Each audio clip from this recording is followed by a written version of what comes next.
Bom, então, como o projeto, a pesquisa, ele, né, visa o sistema de cultivo orgânico, então, segundo a ONU, nós temos uma tendência que em 2050 a população no mundo cresça e chega a um patamar de 9,3 bilhões de habitantes, né?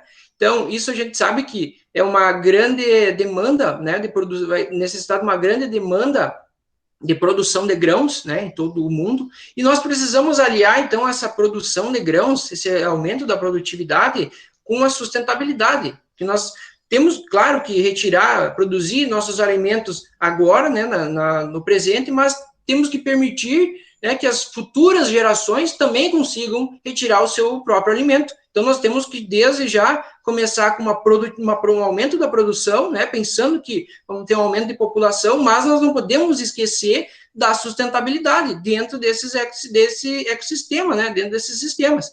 Então, o sistema de cultivo orgânico é um processo muito dinâmico, né? Dentro de um sistema é difícil de ser introduzido, deve ser introduzido aos poucos, né? Então, ele, como objetivo, ele tem por contribuir com a preservação dos recursos naturais, né? Para futuramente eles estarem ali, poderem ser usados ainda. Também uma preservação da saúde humana, né, no nosso presente, e a busca então, da utilização de forma muito racional desses elementos que a natureza nos dá, né, de graça, bem dizer. Então, através dessa interação dos cultivos, entre os cultivos tradicionais e as novas tecnologias que vêm surgindo. Então, o sistema de cultivo convencional, né, agora vamos falar do convencional, enquanto ele usa moléculas, né, moléculas químicas, desde a adubação química, desde a aplicação de defensivos agrícolas, o sistema orgânico, ele não faz essa utilização de moléculas químicas de forma alguma. Ele busca, em contrapartida, então, um maior equilíbrio entre o solo, através de uma rotação de cultura, através de plantas que apresentam um potencial de agressividade do sistema radicular, para descompactação do solo e a ciclagem de nutrientes. Então, ela visa essa interação, esse equilíbrio, interação entre o solo, a própria planta e a atmosfera. Né? Então, percebe-se, né, que o crescimento das áreas orgânicas, né, é uma tendência que está surgindo, né, que já vem surgindo ao longo dos anos, né, e esse crescimento das áreas do sistema orgânico, ele está muito aliado, né, tá em consequência da alta demanda dos produtos orgânicos, né, dos consumidores querer esses produtos orgânicos. O porquê? Né, tem até umas pesquisas do Campagnoli e Vallarini que eles utilizaram, então, uma pesquisa entre a população para saber o motivo, né, desse alto consumo de produtos orgânicos. Então, dentre os principais motivos, é principalmente a preocupação com a sua saúde, no risco de ingerir, então, produtos com alguma substância que pode ocasionar a sua intoxicação. Então, a gente percebe, né, que está tendo uma preocupação a mais, né, da sociedade perante o consumo, né, do risco, né, da intoxicação, então buscando alternativas como produtos que vêm provenientes do sistema orgânico.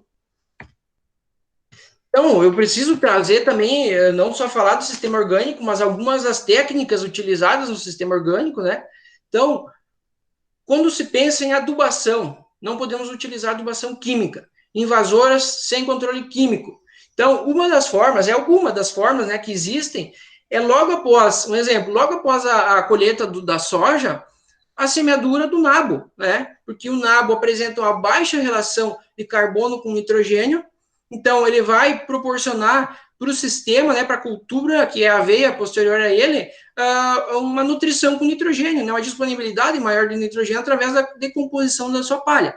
E, além disso, olha, um ponto muito importante é que ele vai fazer esse controle de invasoras, principalmente do azevém, né? Então, ele cobre o solo e o azevém precisa, então, de uma radiação, de uma luminosidade. Não chegando essa luminosidade, o azevém não vai conseguir, né, emergir e, posteriormente, ser uma planta invasora da aveia, né? E também pode ser utilizado como a aveia, depois apresenta uma característica multicômodo de alta competitividade, nós podemos propiciar que essa aveia emerja, né, ocorra a emergência e ela se estabeleça rapidamente, né, então impedindo que a radiação chegue ao solo. Dois pontos importantes, então, dentro, né, desse sistema orgânico são doenças e pragas. Então, uma das inúmeras formas que temos, né, além pode ser utilizada a aplicação de produtos agrobiológicos, né? Um exemplo, a urina de vaca para controle do pulgão, né, quando também se visa redução do VNAC, né, na cultura da aveia. Mas uma das formas, né, é a semeadura antecipada. Nós temos aqui na região, o zoneamento, ele é de 15 de maio a 20 de junho. Então, nós podemos antecipar, né, claro, em relação a verificar as condições do clima, nós podemos antecipar essa semeadura da aveia no sistema orgânico, para que, quando a aveia começa a dar o seu estágio de florescimento, que é um período crítico, para que ele evite que esse período seja lá nas altas temperaturas, né, e atrelado à umidade, então, escapando, assim, de alguma forma principalmente das doenças, né. Então, entre a interação genótipos-ambiente, né, então, ambientes, essa interação ela é um dos principais empecilhos, né, na seleção, através dos programas de melhoramento, da seleção dos genótipos, está, então, nessa interação. Esses genótipos exibem uma grande variação na expressão do seu fenótipo, né, das suas características fenótipas, em razão, então, dessas variações. Então, uma forma simples de nós... Simples não, né? Uma forma para nós explicarmos isso é que o fenótipo, a expressão do fenótipo, ele depende, então, do genótipo, né, das características de cada genótipo, mais, né, o ambiente, as variações do ambiente, como o fotoperíodo, radiação, precipitação, umidade do ar, mais, né, os efeitos multiplicativos entre a interação do genótipo com esse ambiente. Nesse sentido, eu trago, então, aqui 3 figuras para melhor exemplificar essas interações, né? Então, a primeira figura, à esquerda, ela é sem interação, não apresenta interação. Ou seja, não, entre os dois genótipos, nesses dois ambientes, não apresenta uma magnitude, uma diferença de magnitude, né, da expressão do fenótipo entre esses dois genótipos. Além disso, o ranqueamento deles continua o mesmo. Ou seja, no ambiente 1, se o genótipo 2 foi superior, melhor desempenho, né? No ambiente 2, o genótipo 2 continua sendo de maior desempenho e a magnitude em relação ao 1, ela não se altera, né? Ela tem uma mesma proporção. Agora, na interação simples, que é a interação da figura direita, ela também não altera o ranqueamento, então o genótipo 2 no ambiente 1, se ele for de alto desempenho, e no ambiente 1, se ele for de alto desempenho, no ambiente 2, ele também vai ser de alto desempenho, então é uma interação simples, né? Não ocorreu essa diferença de ranqueamento entre os genótipos. Mas, entretanto, ocorre essa magnitude, né, da expressão deles em relação à interação, né? Então, ele apresenta uma magnitude que pode ser observada diferente entre os dois. Essas duas interações são as interações mais que o melhoramento, né, seria mais fácil de fazer um posicionamento. Mas agora, né, então nós temos a interação complexa. Essa é uma interação um pouco mais complicada, porque nós podemos perceber que ocorre, então, uma magnitude diferente, né, entre os genótipos na expressão, e ocorre a diferença do ranqueamento. Então, nós podemos perceber que no ambiente 1, o genótipo 2 foi superior, mas no ambiente 2, o genótipo 1 foi superior. Né? Então, como nós vamos fazer esse posicionamento se ocorre essa diferença de ranqueamento entre os genótipos? Então, nesse sentido, tem algumas formas para minimizar essa interação, que ela consiste, então, em identificar os genótipos para cada ambiente específico. Né? Embora que, teoricamente, isso seja possível, na prática demandaria de muitos genótipos, né? Demandaria de uma dificuldade na manutenção de todos esses genótipos, além de um custo de produção de sementes alto, porque pensa como exemplo, aqui na nossa região de Ijuí, nós fazemos uma recomendação para um genótipo específico para Ijuí. Aí vamos para Cruz Alta, um genótipo específico para Cruz Alta. Ou dentro de Ijuí, né, fazer micro-regiões e fazer essas recomendações. Então, seria uma gama muito grande desses genótipos. Outra forma de minimizar é o zoneamento agroclimático, que é o agrupamento entre os ambientes que apresenta uma correlação, né, entre eles. Então, um exemplo, nós relacionar, então, fazer uma correlação entre o ambiente de Ijuí e Cruz Alta, fazer um zoneamento entre os dois, né, os dois apresentam uma correlação e fazer, então, uma recomendação para esse ambiente. Embora isso seja possível, também apresenta dificuldades, porque pode ocorrer muita variação, né, entre esses ambientes, né. Então, uma das formas mais utilizadas nos programas de melhoramento, né, para o posicionamento estratégico desses genótipos, é identificar o genótipo com uma alta estabilidade, né, entre todos os ambientes e uma alta adaptabilidade. Então, o que é essa adaptabilidade, né? Ela é a capacidade que os genótipos têm de responder positivamente quando se tem a melhoria do ambiente, né? E a estabilidade, ela é a capacidade que o genótipo tem de demonstrar um desempenho constante, previsível, mesmo quando ele for posicionado, exposto a variações desses ambientes. Então, se nós juntarmos um genótipo com uma alta adaptabilidade que responda positivamente ao estímulo ambiental e juntarmos um genótipo com uma alta estabilidade, né, uma previsibilidade do seu comportamento fenotípico, nós vamos chegar, então, num maior rendimento de grãos e no genótipo ideal, então, que é caracterizado esse genótipo ideal pela alto rendimento de grãos, com uma alta estabilidade e resposta positiva, então, à melhoria desse ambiente.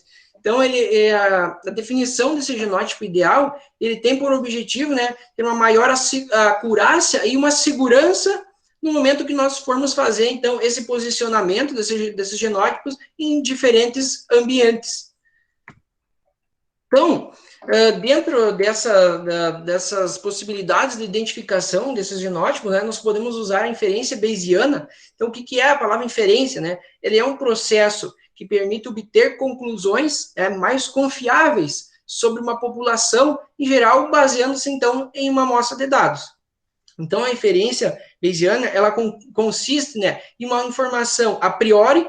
Essa informação a priori são os dados que são coletados dos experimentos, eles são retirados desses dados para representar os parâmetros. Esses parâmetros podem ser, então, a média, o desvio padrão.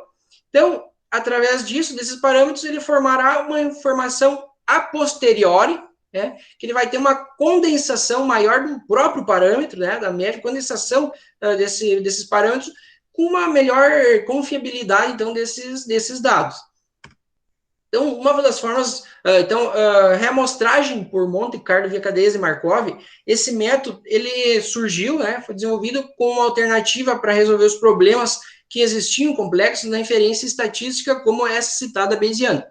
Então, eles se destacam na estimação desses parâmetros, né, que são usados na inferência bayesiana, que possibilita, então, a obtenção de estimativas mais potenciais, com intervalo de credibilidade, para as distribuições que são usadas, então, para achar as distribuições a posteriori desses parâmetros, né, o desvio padrão e a média como um dos parâmetros, né.